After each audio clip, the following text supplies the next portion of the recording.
Loaiza es sociólogo, también es abogado y está con nosotros justamente para hablar de lo que estamos viviendo a nivel de conflicto político en nuestro país. Jerjes, bienvenido. Buenas noches, muchas gracias. Un gusto. No tienes una bola de cristal, yo lo sé, pero quería preguntarte si crees que hemos llegado ya al punto más álgido de esta crisis política. Bueno, yo creo que no. Va a depender bastante de cuáles sean las elecciones que tomen, los discursos que tomen, los adjetivos que tomen y finalmente las decisiones que tomen las fuerzas políticas en buena medida. O sea, hace mucho tiempo se dejó de creer que la población toma decisiones como si fuera una suerte de masa impensante, como si fuera una suerte de jauría que simplemente actúa con violencia. La teoría de los movimientos sociales nos demuestra lo contrario, que en realidad hay cosas mucho más complejas. Eso es lo que estamos viendo. Querer o desear alguna medida, alguna forma, que una suerte de discurso pacificador va a acabar con todo esto, es mentira. Más allá que lo deseemos o más allá de que algunos quieran seguramente que esto continúe para, al fin de cuentas, pues dar un golpe duro a la política en estos momentos. De un modo u otro, esto va a continuar. ¿Y esa profundidad de la crisis a dónde nos puede llevar? Los movimientos sociales en los últimos años han tenido pues puntos muy álgidos, como bien lo has comentado. Y en el fondo lo que se busca es romper de una vez por todas con esa polarización económica que existe, ¿no? Muchos no lo quieren ver y evidentemente en las zonas urbanas, en el litoral o en lugares que están de alguna medida mucho más tecnificados o más modernizados, que miran hacia el mundo, hacia la globalización, no lo quieren ver. Pero eso es algo que existe y hay una gran cantidad de población, una buena cantidad de población, niños, adultos mayores, jóvenes, ¿no? Hombres, mujeres, que están en situaciones precarias, que no tienen ningún derecho laboral, que no tienen pues de ninguna medida, ninguna forma privilegios y que vienen arrastrando esto generación tras generación. Esto es algo que existe desde hace mucho tiempo. Yo creo que esto se ha mantenido, se puede decir, en vilo, ¿no? En el aire, esperando, cruzando los dedos, que el siguiente presidente, el siguiente Congreso haga algún cambio. Pero la paciencia se acaba y no sé hasta qué punto aún tengan paciencia de esperar evidentemente un cambio que muchos no quieren porque dirán, bueno, tenemos algo y el que no lo tiene pues que trabaje para tenerlo, pero no hay condiciones ni siquiera laborales. Y la tesis del chorreo nunca fue real, ¿no es cierto? La tesis del chorreo es una tesis que se basa en un principio económico llamada la curva de Kuznets, ¿no? Que decía que en esta curva hay un crecimiento económico y hay una desigualdad cada vez mayor. Y cuando alcanzamos un crecimiento económico superior, pues la desigualdad decrece, desaparece. La desigualdad no ha desaparecido, continúa, por desgracia. Sí, ¿no? Sin duda. Sí. Ahora, ¿por qué siempre nuestras movilizaciones sociales, nuestras expresiones ciudadanas, nuestros encuentros en la calle terminan con muertos y heridos, Jerjes? ¿Por qué vivimos en un nivel de intolerancia tan grande? Es una pregunta complicada, pero toda protesta social, todo movimiento social en la región latinoamericana arrastra fallecidos, arrastra muertos, y eso es algo doloroso. Lo peor de todo es que los gobiernos terminan actuando o escapando en helicóptero, como han pasado en varios países, cuando hay varios muertos, cuando hay 10, 20, 30, 40, 50, 100 muertos, pero no cualquier muerto. Cuando hay dos, Inti Bryan, por ejemplo, ¿no? No cualquier muerto, efectivamente, ¿no? O sea, ¿quién es la persona que ha fallecido? ¿Qué condiciones tiene? ¿Qué impacto social puede llegar a tener? Por desgracia, eso también suma, y suma bastante. Entonces, ¿qué quieres decir? ¿Que la vida de un campesino que protesta vale menos que la de un urbano? ¿Cuántas muertes hemos tenido a lo largo del siglo XX? ¿Cuántas? Cientos de muertes. ¿Y de cuántas de ellas hablamos en historia? ¿De cuántas de ellas hablamos? Hablamos de los 150 muertes en Chicama, que fueron asesinados tremendamente, justamente en el contexto de las 8 horas. Hablamos de tantas otras muertes que hemos tenido en nuestra historia. No hablamos de ellas, no nos interesa o no nos la enseñaron porque no valían lo suficiente. A la larga arrastran solamente algunas determinadas muertes, determinados políticos o determinados individuos, que se supone radicalizan esta situación. Eso es lo que tenemos en un país. La desigualdad no solamente se ve en términos económicos, sino en ese tipo de contextos. Entiendo.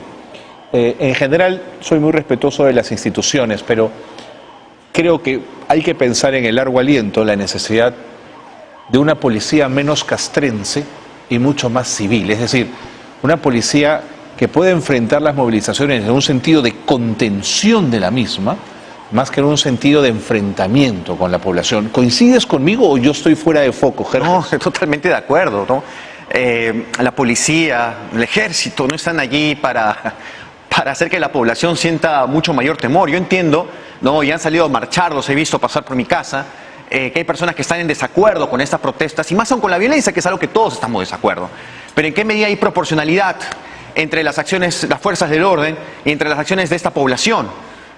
Muchos desean de una vez que esto acabe. Más allá de los vándalos, que los hubo y los ha habido también, ¿no es cierto? Toda protesta ha tenido vándalos, toda protesta a lo largo de lo que van de los años. O sea, yo les pido a todos que ven este programa tan sintonizado, que demos una mirada hacia atrás. Y todas estas protestas han tenido vándalos, y vándalos terribles, muy terribles, que han provocado muchas muertes, ¿no? Evidentemente. Esos son rasgos típicos de ese tipo de protestas que se pueden dar ahora y se van a dar en el futuro seguramente. Pero sí, hay una fuerza desproporcionada, desgraciadamente, por parte de las fuerzas que deberían velar por nuestra seguridad. Pero hay una polarización de opiniones, y estoy seguro que lo que comento no lo va a compartir muchas personas. Seguro, ¿no? Seguro que no. Jerjes, una crisis también es una oportunidad. ¿Qué podríamos aprovechar de esta situación para dar un salto adelante que nos permita conseguir una estabilidad para el futuro? Bueno, primero entender y aprender, o aprender a intentar, ¿no? Entender que los movimientos sociales, que las acciones colectivas son espacios de confluencia que surgen no solamente por una, vamos a decirlo así, por un deseo o una creencia, sino que también racionalizan una serie de carencias, ¿no? Que se estructuran en el tiempo y que explotan, como diría cierto autor, debido a que este magma de significaciones no soporta más y termina generando pues toda una violencia inusitada. Entonces debemos entender eso. Javier Descanseco, por ejemplo, era una oportunidad para abrir la válvula de presión, justamente, ¿no? Para un poquito aliviar. La revolución desde arriba, que se dio hace 50 años, justamente fue por eso, porque la población no soportaba más desigualdades en torno a la reforma agraria fallida. Se hizo y se desarrolló desde las Fuerzas Armadas para evitar, evidentemente, que la población explote, porque se veía venir algo terrible, duro, durísimo. Entonces, se puede decir que en ese contexto se aprendió de ello y se hizo antes que eso suceda. No sé si ahora será. Te hablaba de oportunidades. ¿Crees que el reconocimiento de los movimientos sociales podría ser una buena experiencia de eso? Claro que sí, por supuesto, pero habría que entender o habría que saber si es que los van a politizar o van a tener el mismo valor que un partido político, porque los movimientos sociales siempre son menospreciados. Si no están a la altura, o en todo caso, si no se subsumen a un partido político, no es bien considerado. Tiene que seguir los cánones de determinados líderes políticos, ideologías políticas preestablecidas y de partidos tradicionales. Si no, no sirven. El Congreso de la República, ¿cuál es la lección principal que debería aprender de todo esto? En el Congreso viene cometiendo muchos errores a lo largo de estos últimos años. Todos lo sabemos, lo hemos escuchado bastante. Y creo que, de repente, lo más importante es escuchar a la población. Los congresistas, las congresistas representan a una población Sin amplia. duda. Sí, y tal vez pensando en una proporcionalidad mayor, en una mayoría, o en cómo se verá o en visibilizar los logros, se olvidan de aquellos espacios o de aquellas personas que están atravesando una serie de circunstancias muy difíciles, ¿no? Carencia de educación, carencia de salud, lo que la COVID-19 nos ha enseñado, ¿no? Terribles desigualdades. O sea, aprender de eso, aprender a escuchar. Como decía la pedagogía del oprimido, ¿no? Freire, aprender y a dialogar. Hay que aprender a dialogar. Pero a veces ocurre, no, te debe haber pasado seguramente en alguna institución, Jerjes, que en lo cotidiano las instituciones se miran para adentro y suelen mirarse al ombligo, ¿no es cierto? Porque su cotidiano las lleva a interpretar la realidad y a compartirla entre los suyos, no miran hacia afuera. De pronto el Congreso tendría que mirar la calle. Sí, tiene que mirar la calle y también aprender un poco a cómo mirar la calle, o sea, tener un mejor trabajo de gestión en ese sentido, ¿no? Tener mejores asesores, asesoras, porque quieras o no ha cometido una serie de errores. No, es parte de la crisis, sin duda. Hay errores enormes, gigantescos, ¿no? Mostrar cierta alegría y felicidad cuando la mitad del país no estaba muy contento con lo que sucedía. Yo creo que eso termina haciendo que la población muestre aún mucho más estas emociones encontradas en contra de lo que viene sucediendo, ¿no? Y si de lo que tenemos que hablar es de una profunda crisis política del Estado-Nación como tal, un repensar nuestro vínculo y nuestro pacto social, ¿sería una oportunidad para ello? Hemos tenido muchas oportunidades, no quiero ser nihilista, no negativo y decir que no, pero hemos tenido muchas oportunidades, nos ha costado muchas muertes, pero los gobernantes, los partidos tradicionales han sabido decir no.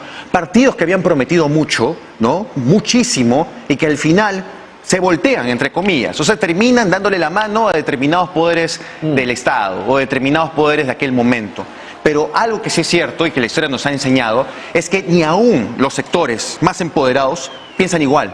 Siempre han estado fragmentados, y eso lo han dicho todos, desde Burricó hasta Kotler, siempre han estado fragmentados. O sea, la derecha o la izquierda, como quiera llamársele, no está de acuerdo, no tienen una sola sintonía. Y eso es lo que dificulta mucho más este proceso. Jerjes Loaiza esta noche nos ha traído su trabajo llamado Sensibilidades e Imaginarios Virtuales, consumos tecnológicos electronales y consecuencias en la población juvenil. Ahí tienen ustedes en pantalla